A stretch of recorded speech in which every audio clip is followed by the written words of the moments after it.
Hey guys, today we're taking a look at my Jurrac deck.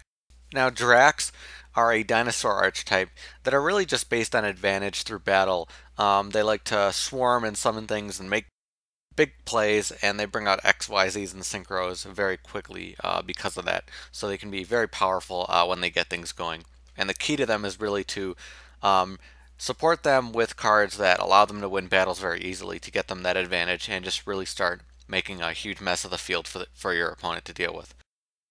So first off, we're going to be running Blaster. Just an obvious choice in this deck to give you some advantage to destroy things and to bring out 8-star Synchros, which this deck can do pretty easily because of that card. 2 Effect Veiler, helping us out with effects without using back row and additionally giving us some Synchro power, which is nice. Hydrogeddon, really nice in this deck, kind of like a better like Jurrac Gabo because it allows us to attack with the Hydrogeddon, so we can give big advantage when we're additionally using some of the power we have by some of the battle effects. And luckily it is a dinosaur, so that gives us some other advantage we can make with the XYZs. And now for the Jurracs, we're going to be running 3 Aeolo. So Aeolo is a really interesting card, allowing you to kind of give yourself advantage from the graveyard and make plays and make some interesting stuff happen just because you can keep bringing him back. Also interesting that he is at 200 fence, so he benefits from Rekindling, so he can make additional plays there. But there's all kinds of interesting stuff you could do with this, and getting more Jurracs in the graveyard is very nice for some of the things you want to do.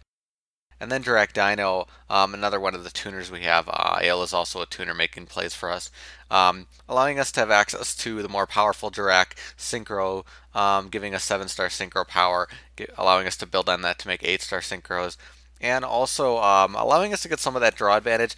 The difficulty is tributing Jurac to get that draw advantage can be difficult, but it depends on your situation, and sometimes that draw advantage is really necessary. Running this at 2 or 3 is kind of up to you. I think 2 is fine because this card isn't as important as the other cards in the deck, but you still want some advantage from it. And then we're going to be running 3 Jurrac Guaiba, so I think like the star of the deck, honestly, because of how powerful it is to gain advantage from destroying monsters, similarly to Hydrogeddon, allowing us to make quick plays. And then Jurrac Velo, kind of the more defensive part of the, kind of variation on Guaiba, allowing us to keep summoning things when he gets destroyed by battle, which is interesting, so we can make additional plays there very easily. For the spells, we're going to be running Book of Moon. Usually Book of Moon is a staple in a lot of decks, but in this deck even more so because of the advantage we get from battle. Dark Hole, Foolish Burial, giving us some interesting advantage from the Jurracs. Forbidden Lance, you can run this at 3 in this deck because of the battle requirements we have for this deck, so that's a choice if you want to make. Triple Fossil Dig, obvious in this deck, staple to search out everything. 3 MST, 1 for 1, nice for this deck to search out our tuners. Rekindling, obviously it's limited now, so that kind of sucks, but we're going to be running 1. Gives us some advantage with Aeolo. Shrink, another big star of the deck, giving us advantage from battle, which we need. 2 Soul Charge, kind of back making up for the fact that we don't have Rekindling anymore, kind of like our alternative Rekindling that just isn't as good, but definitely necessary with some of the things we want to do with this deck. And the requirement that we can't battle isn't as bad because we have some really big advantage, Synchros and XYZs. All the traps are really focused on battle, half counter, Prideful Roar, Survival of the Fittest.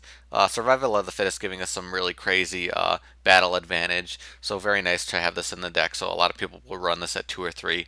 Prideful Roar and half counter, just some more interesting cards.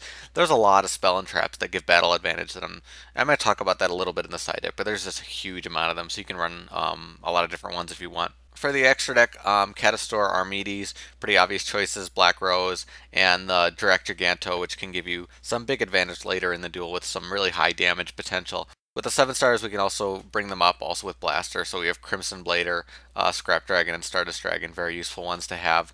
For the XYZs, the 2 staples, Exciton and Silent Honor, I wanted to have room for them just in case, but the real star is Laggia in this deck, which I think is just an amazing card. It's basically Solemn Judgment in an XYZ, so very powerful card to have out.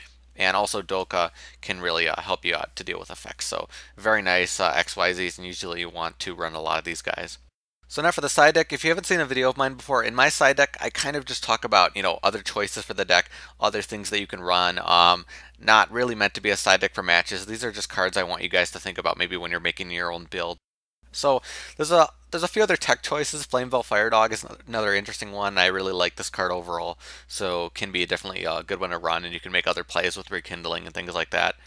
There are certain bosses you can run like Pyrorex because you can do some graveyard stuff, so that's a choice if you want to do that, but not a big fan of it.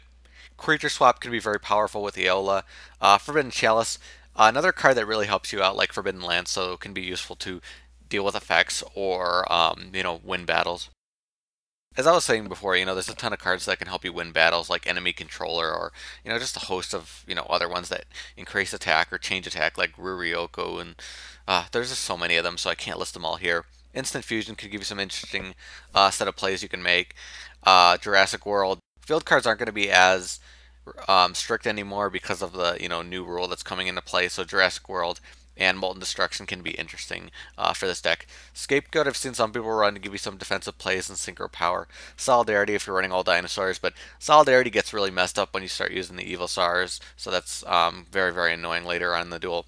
Direct Impact could be an interesting one. Kickfire to do some additional burn damage. Royal Decree Trap Stun because of the speed of this deck. Traps aren't necessary, so you can definitely run those if you want. And Seismic Shockwave, another interesting one to deal with back row if you want. There's also a couple other Jurrac synchros, but I'm not a big fan of either of them, so I wouldn't recommend running them. But the choice is there. There's also a ton of other Jurrac monsters, but I think the staple ones are the ones you're seeing in front of you that are more focused on just the quick plays that you're trying to make. But there are some other, higher level higher level Juracs and higher level things you could do, and you can run that with like Big Evolution Pill and just a bunch of other things that I'm currently not doing in the deck. One card that I didn't mention in the side deck that I did use in my old deck was Mind Control, because you're using a Synchro XYZ base deck. But because we're so focused on like Dino XYZs and specific things, I'm not as big of a fan of it anymore. But depending on your extra deck, it could be very useful for this deck. So definitely something to think about. But that's my Jurac deck. Again, just focused on that advantage from swarming and special summoning. Can be very quick and can really mess your opponent up when they lose battles and you start to get big advantage with Laggia and start locking down them after winning battles, which can be really strong. But if you guys have your own Jurac decks, you can post below. Let me know in the comments. Maybe you have some ideas for me. Just some cards I didn't think about that could be really cool. Maybe I'll consider adding those to my deck. I also wanted to apologize about the lack of videos lately. I just been I've been out of town a couple times over the past few weeks, and I've also been very busy with other work. So I will try to get out more decks lately, as I know I do have a bunch of new subscribers. So I definitely want to keep making stuff and keep showing you guys. And I am keeping an eye on those deck requests, so I will be doing as many as possible throughout the month and through the coming months. But as always, thank you guys for watching. I'll see you later.